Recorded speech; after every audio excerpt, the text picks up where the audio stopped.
You was some kind of way in your feelings. Now I remember, because you were, I mean, just the whole day you just had something up your butt. Oh! Yeah. And remember to love, laugh, and live. When you meet someone, how do you know that they are the right one for you to marry? That's a good one. How do you know? Well, it's a good one. I have to say this, ladies. Sometimes when you're first dating, or gentlemen, sometimes when you're first dating someone, they're going to do everything in their power to do everything that you like. That's right. Especially if you were in a prior relationship and you told them some of the things that the other person did that you did not like. So they're going to try to do everything that you might like. You agree with me, babe? Yeah. So I made it my business to not really get into a lot of things that I disliked about my prior relationship with Derek, because I wanted to see how well he was going to pay attention to me, pay attention to detail, find out the things I liked, what I needed. Now, I have to tell you that Derek passed that test with flying colors.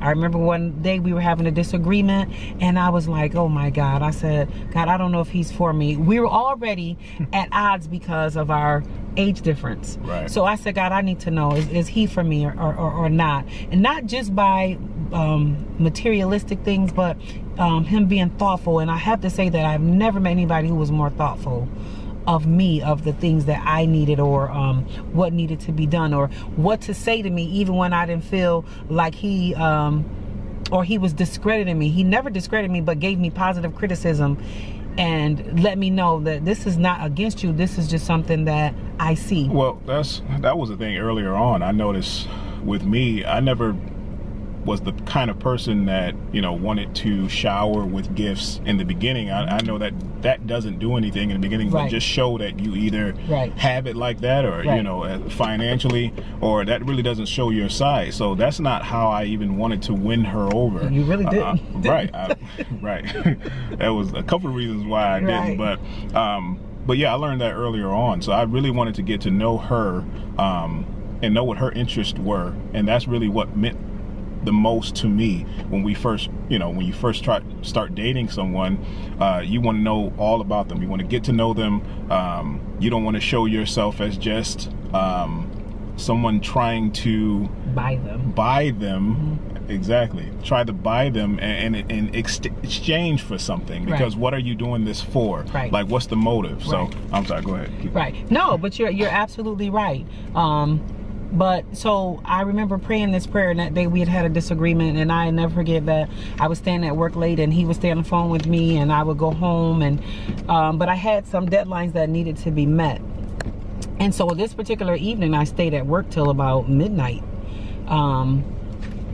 So that next day, Derek and I talked, and we were having this disagreement, and I got home a little late that evening as well, and I had asked Derek if he could do some work for me. I think it was like paint something. So anyways, Derek was there, and I got there, and my daughter was there, and I remember walking in the door, and I had an attitude.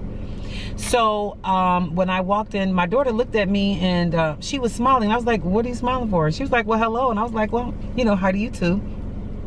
So anyways, I said hello to Derek, and I proceeded to go to my room. And when I walked in my room, there was a brand new Mac computer, and I just felt like a hill.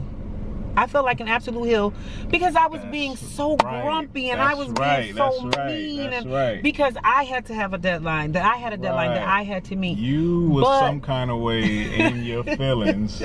Now I remember, because you were, I mean, just the whole day you just had something up your butt. I don't know what it was, and I was trying to surprise. I know we just talked about the materialistic things, but this was later on. We had already started dating. We were far into dating. So you know, I bought her a new computer because she needed one. Me being the thoughtful person that I am, she needed a new computer because her was, you know, running slow, and I knew all about that kind of stuff. So I wanted to surprise her with a new computer, and I felt like taking that computer and smashing it the way she was acting towards me that day. And even when she went inside, she's like, oh my God, babe, oh my God. And I didn't even want to do it. I said, look, you don't even need, you don't deserve this. I was very thankful to him, but not that that prayer was answered because he purchased me the computer. It was answered because Derek is always so thoughtful toward me. He, you know what I'm saying? He listened to me. He listened to me without me even saying a word. Just watching me being at work late. He listened to, you know, I shouldn't be here this late. I shouldn't be out as a lady coming in the house that late. Not saying that we can't be out that late, but, you know, I worked in the heart of the ghetto. So I didn't need to be leaving my job that late to work on an assignment and to come home. And I lived in the heart of the ghetto. So to keep doing that, and he didn't like that. He didn't like me being out that late, and then he couldn't always, you know, be with me, you know, when I was coming home late. And so he purchased me that computer, being thoughtful. He always listened. He made sure, like, he cared about my well-being. Right, and I wasn't trying to buy, you know, her affection or you know, just trying to buy something to have her in exchange for something. For me, I genuinely cared about her well-being and, you know, her productivity as well. And just a disclaimer, guys, we don't talk about these things before we come to you and re-record it. So we're literally talking about it right now live to you. If you realize, or if you guys see that she didn't mention anything about outward appearance or exterior looks or anything like that, so it goes deeper than that. I know a lot of people have these high standards as far as who they want, what they got to look like, you know, what age they got to be, and you know, that's going into another question. Oh, that's a whole nother question for another day. We have that for another day. But the thing that you knew, that made you know that you wanted to marry me or be with me, was that, I just want to sum it up for everybody so everybody knows. Because of how thoughtful you were of me, how you paid attention to me, how you listened to me, even, like I said, at times without me even saying a word. Like, he paid attention to me. He would hear me out. He was, you were the main communicator. You know what I'm saying? You know, you would ask questions. That's huge to me. So we can get those questions out to know what are you thinking, Johnita? You have to tell me. Yeah. If I don't know, then I can't change, or not just to change. I can't give you what you need if you're shutting down and not talking to me. She was the kind of person before that would shut down if something was wrong, and I was the kind of person like, hey, let's, you know, a lot of people are like that. A lot of couples are like that. One is the, you know, extra communicator. The other one is the more, you know, subtle, and the, you know, the one that wants to shut down when things kind of get rough or you really don't want to talk about anything at the time. But I was the one, like, maybe trying to just dig in and, like, you know, what's going on? I need to know, what are you thinking right now, so we can figure this out, and we won't get to this place at all anymore. So I want to go to my reasons. I didn't want to make this video too long because we got a lot to talk about. As you see, we discuss a lot more topics in this video than just the why should I marry or what made me marry. So I guess one of the things for me, or the main thing for me in general, I always had a theory. I want to know all the bad stuff.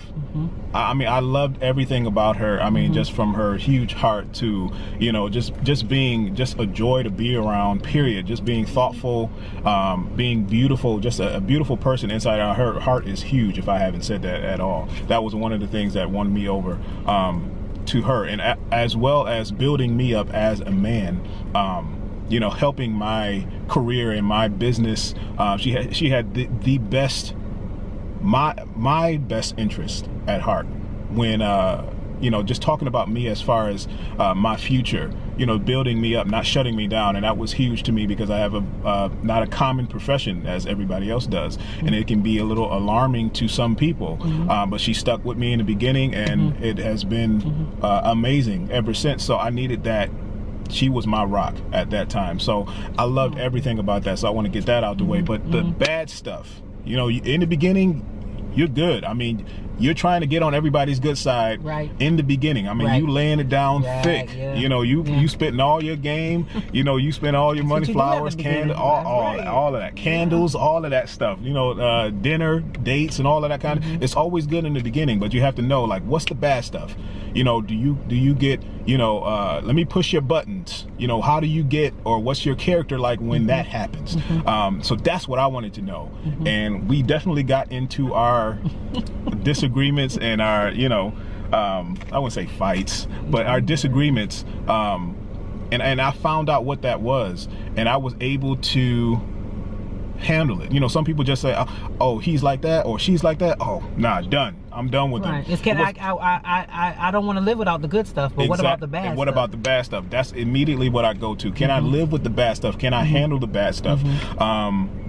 How do we both handle the bad stuff? So that's what I was thinking in my mind. And every time something bad happened or we had a disagreement, I found myself just still not wanting to leave. Like, I don't know, I felt crazy, but this is one of the moments that I knew. I said, I can be with this woman for a long time. So I knew that when everything happened bad, or, you know, like I said, like a disagreement or argument or something like that, I just knew I just wanted to stay. Like, I'm a walker. Like, when I get upset and pissed, I just want to go. You know, I just want to walk. I want to drive somewhere, whatever. I didn't even really want to do that. It was to the point where I was scared. And I said, I never really had this feeling before, but that's what made me new. If I can handle the bad stuff or whatever, you know, I dislike about her, I can do this. We can do this. So that was my main reason. So like I said, guys, we don't want to make this too long. I know you guys have your own stories, and we definitely want to hear them in the comments and ask your questions and comment on what we're talking about as well. Because like I said, we're just commenting and we're telling you our experience on how we felt. And also, so in other words, what we're saying, to wrap it up, you can't just look for, okay, is this person for me because they buy me all the Louis bags or the latest designer clothes, or they're taking me on a cruise, but then they're bashing my head in when we get home, or no, it's not just materialistic things. Take the time and get to know the person. Make sure they're paying attention to your needs. Make sure they have your best interest at heart. Yeah, right there. Absolutely. Well, that's our take on it, guys. Let me know what you think in the comment section, and we'll see you guys in the next one. Yes, thank you so much.